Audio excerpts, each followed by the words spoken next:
What's up, all Switch players? Jake here to talk to you guys about another game that I think needs to be on the Nintendo Switch. Previously, I talked about Captain Toad Treasure Tracker. I said a sequel to that game would be amazing on the Switch for a number of reasons, and I'll put a link into the description down below so you can check out that video as well. But on this episode of Perfect Games for Switch, or whatever you want to call this little sub-series we have going on here, is Speedrunners, which is a great downloadable multiplayer game, and I'll go through some different categories as to why I think it's perfect for the Switch, including gameplay, physically how it would feel on the Switch, and underlying content, how that would fit with the Switch and Nintendo's kind of philosophies. So to start with the gameplay, this game is a amazing couch multiplayer game. It gets real competitive, but it's also so much fun, and I feel like the Switch needs more of that. We have like things like Mario Kart 8 or Salmon Run in Splatoon 2, and some smaller things like Snipper Clips or Overcooked or Death Squared. But I think that Switch can really shine in that sort of tabletop couch multiplayer or docked on a big TV couch multiplayer, where you can duke it out with your friends or your enemies and really get into this competitive but simple game. And the matches are incredibly quick in Speedrunners. It's the best of 3 in these races that last about a minute to 2 minutes if you're really good. So, you know, you're in and out in 10 minutes or less, which again is a great thing for Switch because of its portable nature and its ability to be played anywhere. So if you're waiting at a restaurant for your food, or if you're at an airport waiting to board your plane or things like that, this would be a perfect game to pull out and play with 1, 2, 3, 4 players all on this tabletop Switch. Or like I said, we play it all the time on a couch, on a TV, and it gets super intense. And the fact that it is such quick matches makes you want to just keep playing and kind of get addicted to it, where you're like, no, I just want to win, and somebody beats you and kind of dethrones your streak of how many matches you've won in a row, then you want to play again and try to dethrone them and take the kind of king the hill almost, and take back your spot as the king speedrunner.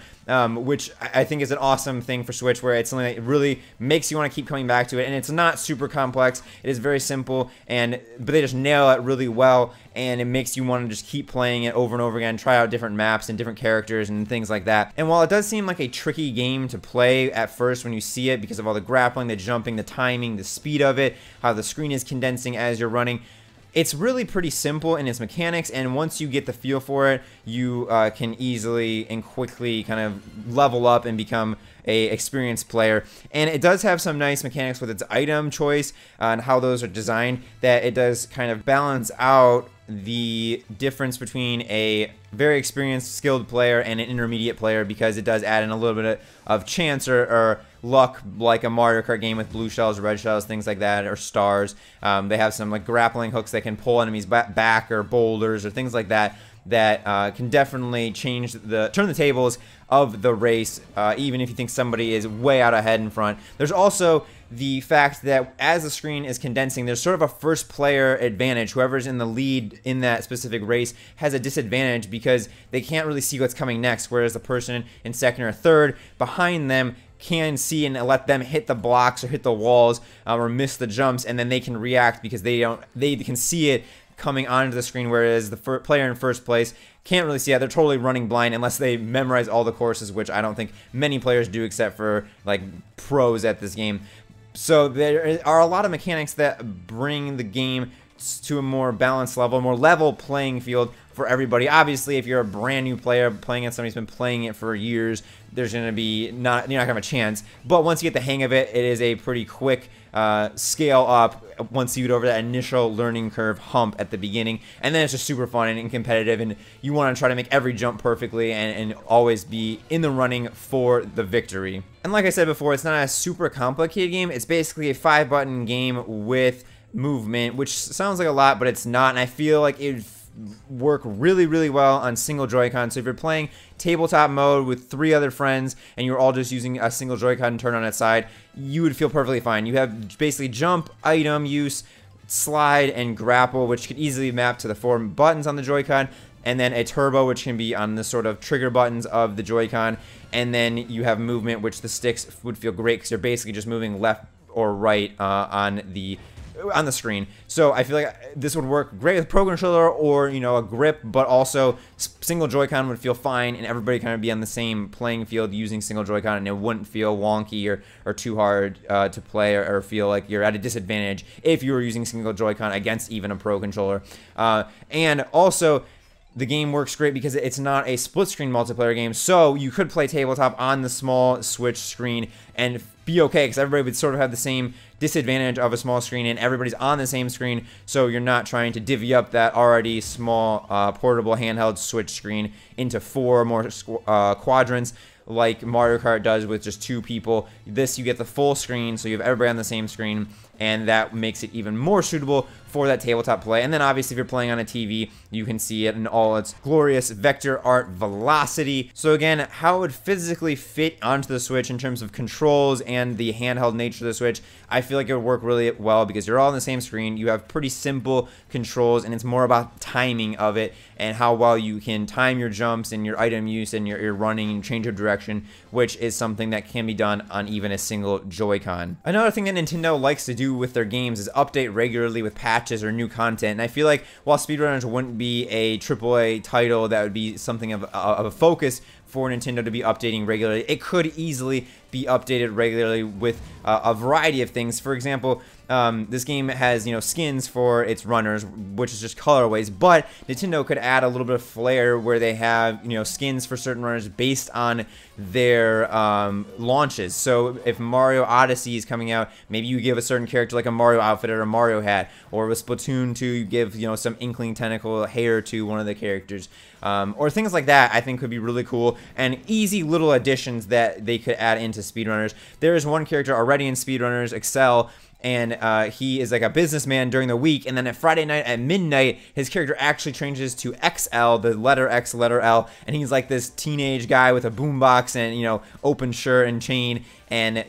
so he's like a more of like a partier guy on the weekend. So Nintendo could do a lot of fun things like that that are simple for Speedrunners and just kind of keep it fresh always with new characters, things like that. Also, I think it has some of the charm and humor of Rabbids, not with dialogue per se, but the character names. There's like a guy dressed as a shark, and his name is Gil. There's Buckshot, and he's like a half man, half deer with a shotgun as a runner. And so I feel like Nintendo could loan out, maybe not their major IPs, you wouldn't see Mario or Yoshi running through, but maybe some play on like Goombas or Koopa Troopas could be in the game where they have like some puns and some characters that are dressed like them, which could be super cool and not a lot of effort. You could just have someone draw the simple vector drawing, get Nintendo's okay for using one of their sort of minor characters as the symbol for that runner, and then you have a brand new character for the game, and Nintendo could put all new characters or just a few extra of their own IPs in there, and I think that could be another really cool addition to it. So just to reiterate, gameplay-wise, I feel like it's perfect because of its quick match nature, where you're never really investing too much, so if you lose, you're just ready to jump back on your feet and try to become the top runner in the next match. And it does a nice job of making it feel like anybody has a chance of winning with its item and its kind of first player disadvantage when the screen starts shrinking. So you always feel like you have a chance to win, and you quickly want to just keep playing over and over and over again. Physically, I feel like it would feel great on Pro Controller, the grip, or even single Joy-Con